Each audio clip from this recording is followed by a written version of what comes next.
Et on trouve une zone d'aquaculture à proximité des zones de marais salants, qui c'est tout à fait dans la partie calme de l'île.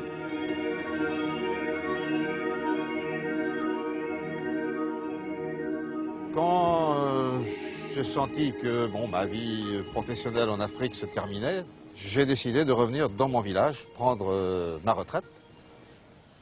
Je pensais. Mais je voulais me rendre utile dans mon village et je cherchais qu'est-ce que je peux faire. L'aquaculture, c'était une voie d'avenir. Chez France Turbo, nous avons mis au point la reproduction contrôlée du turbo d'une manière industrielle et fiable. Et nous sommes les seuls au monde encore, 10 ans après, à avoir ce monopole. Alors ici, on est dans la salle d'algues où on produit le phytoplancton, qui est le premier maillon alimentaire de la chaîne alimentaire qu'on construit pour nourrir les petites larves de turbo.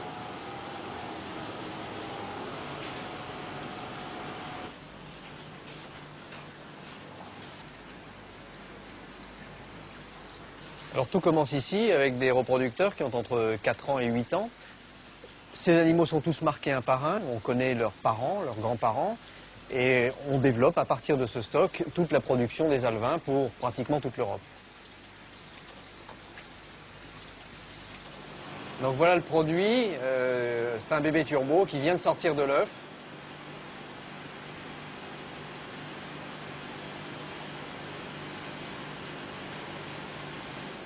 Quand on pense qu'elles sont parties à 3 mm, on est déjà aujourd'hui beaucoup plus avancé. Elles sont en train de terminer leur métamorphose.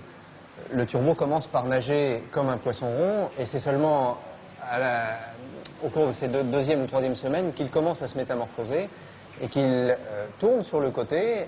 L'œil droit va venir se positionner à côté de l'œil gauche sur le dessus de la tête. La peau du dessus va devenir couleur sable avec la possibilité de camouflage du poisson adulte. Et la peau du dessous va devenir blanche, camouflage aussi, mais vu du dessous. C'est cette phase de métamorphose où on devine bien aussi la mise en place du système digestif, qui est la plus difficile à réaliser, mais qui est aussi la plus étonnante sur le plan visuel.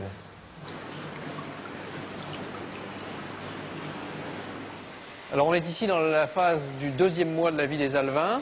Ils ont quasi fini leur métamorphose. La plupart commencent à se poser au fond du bassin comme le seront les adultes. À ce stade-là, on ne parle plus de plancton, on parle d'une nourriture composée, que ces petites bêtes adorent.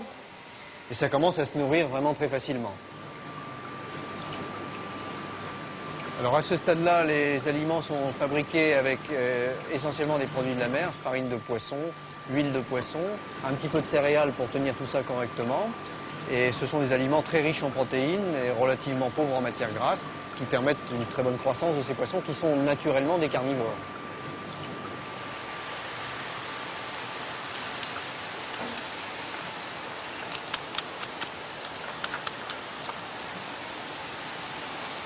Voilà notre turbo. Après 2 ans d'élevage, voilà prêt à rejoindre les tables de Hong Kong peut-être, mais peut-être tout bonnement de Paris, de Nantes, de Marseille. Nous exportons beaucoup, une très grande part de notre chiffre d'affaires, aussi bien en Italie que sur d'autres pays d'Europe. Ce poisson a maintenant l'étiquette label rouge. Notre travail de gestion de la qualité, de gestion de tous les paramètres de l'élevage, comme on a pu les voir au cours de la visite, nous a permis en novembre dernier de bénéficier de la reconnaissance du label rouge.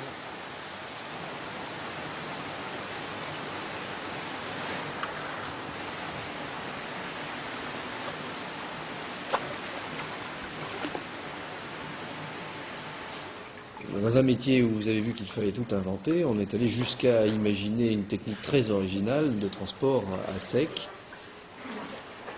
Les poissons pouvaient rester 20 à 24 heures dans des emballages sans eau. Le procédé qu'on a mis au point nous permet d'expédier ces poissons par avion depuis Paris jusqu'à n'importe quelle capitale asiatique.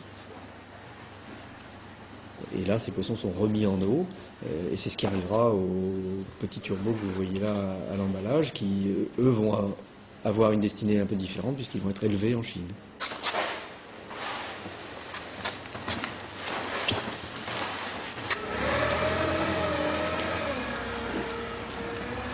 Alors bien sûr, notre activité est une activité de transformation, donc elle est regardée par la société comme d'autres industries de transformation de l'aliment. Nous avons essayé pour notre part d'évoluer en introduisant la technologie du circuit recyclé.